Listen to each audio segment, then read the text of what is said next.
Yes, 9th class, good morning.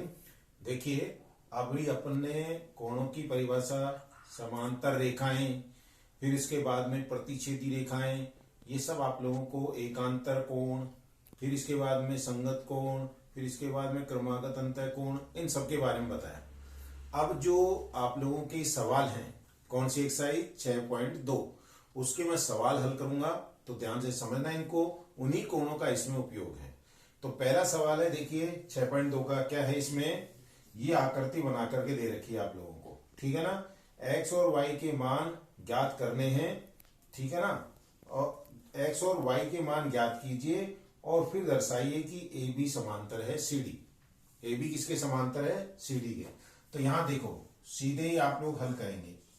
हल क्या है, देखिए यहां पर ये क्या है, एक सीधी सरल रेखा है। तो यहां पर देखो, ये दोनों कोण इस रेखा पर बन रहे हैं, तो क्या लिखोगे आप लोग, x प्लस 50 डिग्री बराबर कितना, 180 डिग्री। इसका रीजन क्या होगा, ये रेखिक कोण युग्म है।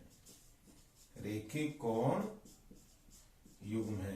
रेखिक कोण युग्म मतलब ये एक सीधी सरल रेखा है, इस पर ये दो कोण बने हैं, तो इन दोनों कोणों का योग कितना होगा, 180 डिग्री।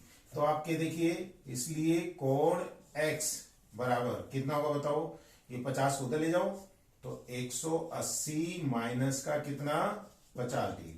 180 में से 50 गए तो कितने बच गए, 130 डिग्री। ये तो आ गया कोण x का मान। किसका मान निकल गया, कोण x का। अब आप देखिए y पर, y का देखो, y और 130, ये मैंने आपको बताए थे, जब दो कोणों के शीर्ष एक जगह मिलते हैं और वो विपरीत दिशा में होते हैं, तो वो कहलाते हैं शीर्षाभिमुख कोण। क्या कहलाते हैं वो, शीर्षाभिमुख कोण। और शीर्षाभिमुख कोण क्या होते हैं, आपस में बराबर होते हैं। तो यहां पर देखो, कोण y किसके बराबर है बताओ, 130 डिग्री के। कारण क्या बताओगे, शीर्षाभिमुख कोण है। शीर्षाभिमुख कोण है, ठीक है ना। अब देखिए, कोण x का मान कितना आया, 130 डिग्री। कोण y का मान भी कितना आ गया, 130 डिग्री। इसका मतलब क्या हो गया, इसलिए कोण x बराबर कोण y आ गया। कोण x किसके बराबर आ गया, कोण y के। लेकिन आप देखिए, कोण x, ये वाला जो कोण है, और इसको मिलाते हुए अगर मैं ये रेखा खींचूं, तो ये आकृति कैसी बन गई, जेड की आकृति बन गई कि नहीं।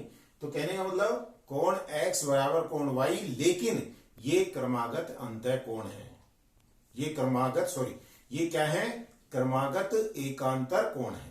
क्या है ये, क्रमागत एकांतर कोण है। और क्रमागत एकांतर कोण है, इसका मतलब मैंने कल आपको बताया था, अगर कोण हो एकांतर तो भुजाएं क्या हो जाएंगी, समांतर। तो लेकिन आप लोग लिखेंगे इसको, लेकिन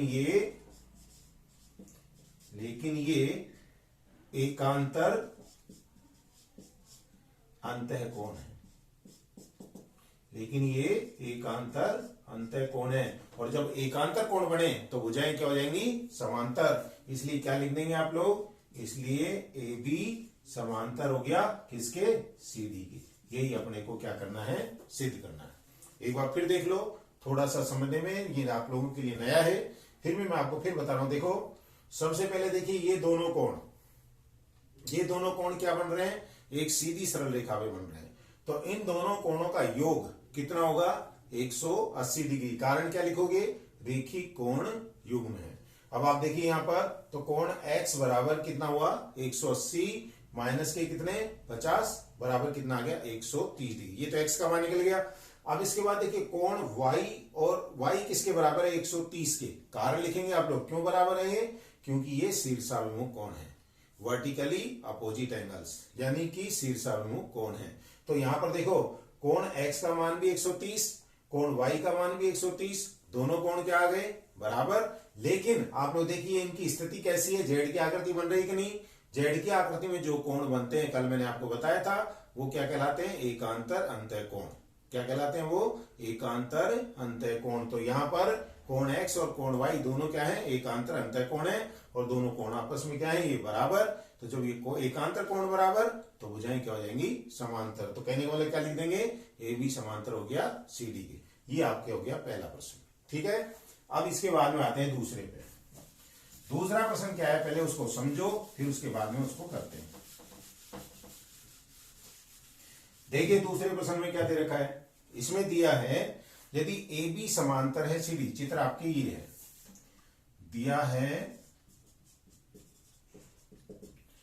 ए बी समांतर है सी डी, ठीक है, और क्या दे रखा है सी डी समांतर है ई एफ, तथा सी डी समांतर है किसके, ई एफ के, ठीक है।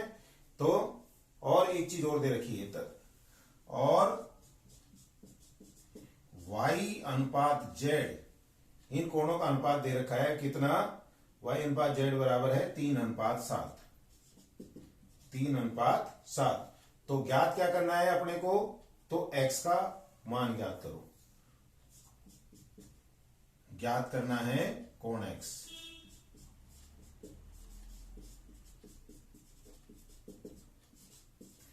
अब आप देखिए चित्र में देखो, यहां पर क्या दे रखा अपने को, y अनुपात z, यानी y और z।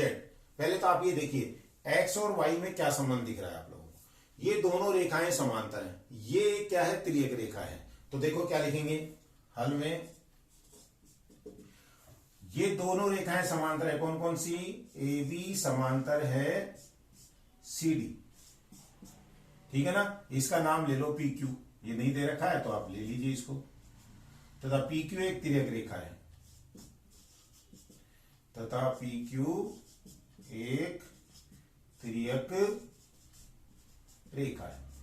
आप लोगों को कल बताया था मैंने, अगर मान लीजिए दो रेखाएं समांतर हैं, उनको कोई तिर्यक रेखा काटती है तो क्रमागत अंतः कोणों का योगफल कितना होता है, 180 डिग्री।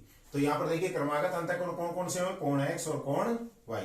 तो ये दिखेंगे आप लोग, इसलिए कोण x प्लस कोण y बराबर कितना, 180 डिग्री।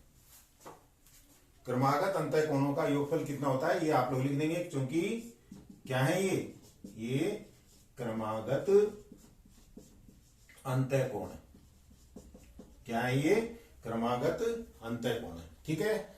अब इसके बाद में देखो इसी प्रकार से ए बी किसके समांतर है, देखो क्योंकि ए बी समांतर है किसके, ई एफ के, तथा पी क्यू एक तिर्यक रेखा है, पी क्यू एक तिर्यक रेखा है, ठीक है ना। जब तिर्यक रेखा है तो देखो कोण ये भी अपन ने लिया, देखो ए बी समांतर है ई एफ के और पी क्यू क्या है, तिर्यक रेखा, इसलिए कोण x बराबर किसके होगा, कोण z के।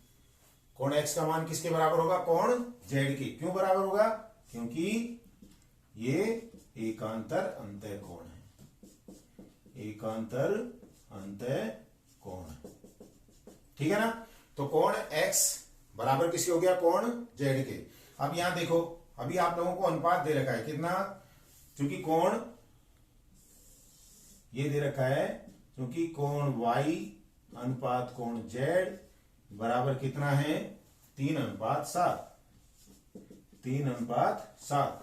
और दूसरा भी अपन ने ज्ञात किया कि इन दोनों कोणों का योग कितना है, कोण x प्लस कोण y बराबर कितना है, 180 डिग्री। आप देखो पहले भी मैंने बताया था अनुपातों वाले कोण निकालने के लिए अनुपातों का योग निकाल लो, अनुपातों का योग कितना आएगा बताओ, 3 + 7 बराबर आ गया 10। अब आप देखिए यहां पर अपने को कौन सा कोण निकालने हैं जिससे x का मान आ जाए, कोण z का मान निकाल लो। इसलिए कोण z